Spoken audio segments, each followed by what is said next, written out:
like to move it, move it. I like to move it, move it. I like to move it, move it. You like to move it. Ma, gutom na ako. Game tayo, gutom na rin ako, pero ang ulam nasa rep. Ma, bakit nasa rep?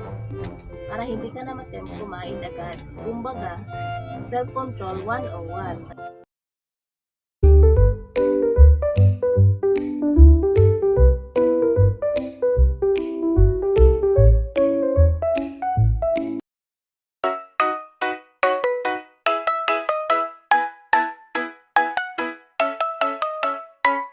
Nung bata pa ako, palagi na akong pinapainom ni mama ng tiki-tiki. Kaya nung ako naman naging mommy, yun din ang trusted ko para sa anak ko. Dahil sa alaga ko at with proper diet and exercise, at sa tulong tiki-tiki, healthy, malusog, matalino, at bigatin sa energy siya. Kaya naman, salamat tiki-tiki!